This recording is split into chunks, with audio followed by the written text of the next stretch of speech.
Hey y'all, this is your girl Shaunita, and today I'm going to put you on to something that is game changing. It's going to be how to create personalized, professional looking AI images using Flux AI and LoRa.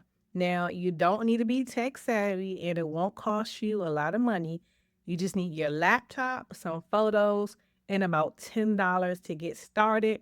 So, here is some photos of me that I have created with AI.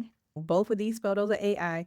And let me just show you all some non-AI images of me. So this is me, non-AI. Another picture of me, non-AI.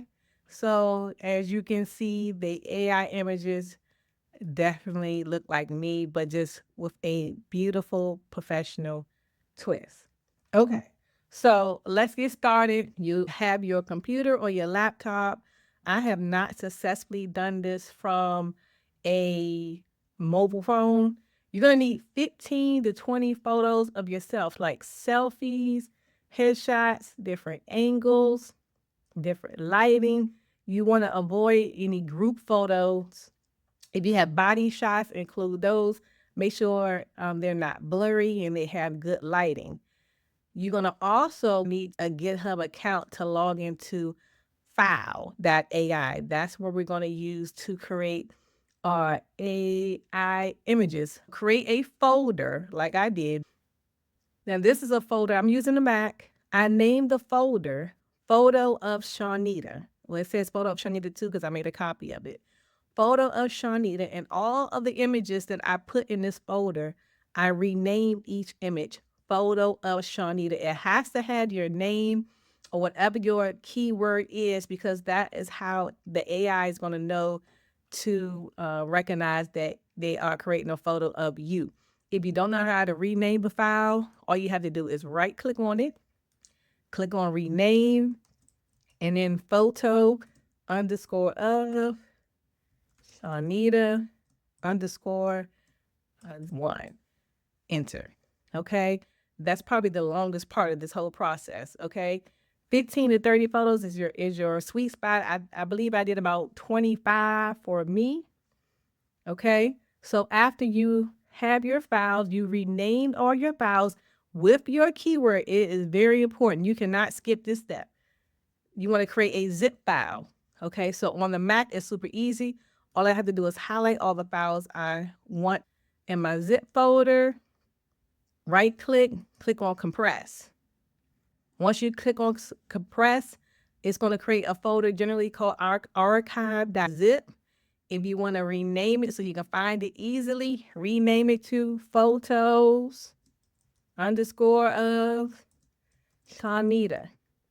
If you are using photos from your iPhone, you're going to have to convert them first because the iPhone format is that HEIC format and the Flux LoRa does not like that format. So what you need to do is open up the photo on your iPhone, tap the share button and select save the files and save it as a JPEG and then transfer it to your computer.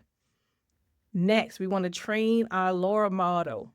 So I'm going to go over to file.ai. Now, there's a couple of different ways to do this. This is how I do it, and this is the easiest way, as I found, to do it. So here, you want to click on log in. I'm going to continue with my GitHub account because I already have one. And if you don't have one, make sure you created that GitHub account. Okay, now we're in. So there are a lot of different apps in here. You can click on the Explore tab if you want. Well, what you're looking for is LoRa. So we're going to use this Flux LoRa fast training. So we're going to click on here. Right here it says pick a zip file. So we're going to add our zip file that we already created. Mine is photo of Shaunita. So you want to choose photo of Shaunita, the zip file. You want to make sure you type in your trigger phrase. So that's going to be your name or whatever you are calling your file. So I'm going to type in Shaunita. Now I have already trained mine, but I'm going to show you all. You want to type in your trigger phrase. It's very important. My trigger word is Shaunita. And right here is going to charge you $2 per training run. Okay. So you don't want to click on this more than one time. This is how the AI knows who you are. So you want to click on start. Okay. Once you're done, it's going to take a few moments, maybe a minute or two. Once you're done, it's over here on the right hand side. It's going to say completed. Once it says completed, you want to click on run interference. Right here in my prompt, it has my trigger word, Shaunita. If you don't see that word, you probably clicked on something wrong. If you see your trigger word pop in the prompt, that's how you know you are in the right screen. So here we can type in what we want to create. Now you can be creative with prompts. Let's just type in a prompt. So Shaunita in a luxury office in a fuchsia suit with a iPad. She is smiling. Okay, something like that. You can go real deep or real simple. It's up to you. But before I click on run, I want to show you the different options you have. So if you click on more here, you have some different options. So you can choose your image size, but you can, if you want it to be square, portrait, landscape, custom, it's up to you. But for the sake of this video, let's do portrait. The num interference steps. I normally leave this at the default, 28. The higher you go, the more your images can look kind of plastic, but you can play with it if you need to.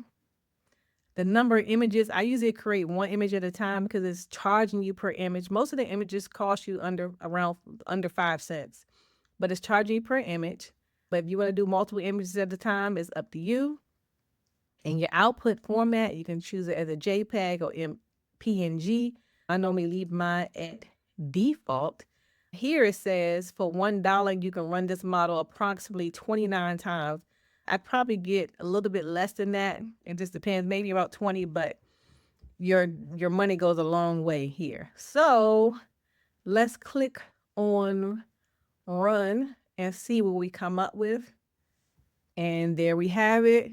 She's kind of cute, looks a little bit younger. So sometimes if it looks too young, you can write it again, or I may add an age. So sometimes I'll put Shaunita, age 45. Okay. And I like my hair be honey blonde. She has honey blonde. All right, so let's see. But it's cute though. It's cute, right? Look how real it looks. Look at the outfit, right? Cute. Let's run it again. But in seconds, look how fast it is. Another image, right? So if you don't like it, you can keep running it. You can use the same prompt and run it till you find one you like, or you can play around with the prompt until you find one that you like. If you like it, you can save it. You can use it on your social media, on your website, however you want it. And there you have it. I hope this video was helpful. Don't be afraid to tweak your settings, experiment with different outputs, and be creative with your prompts. Have a good one.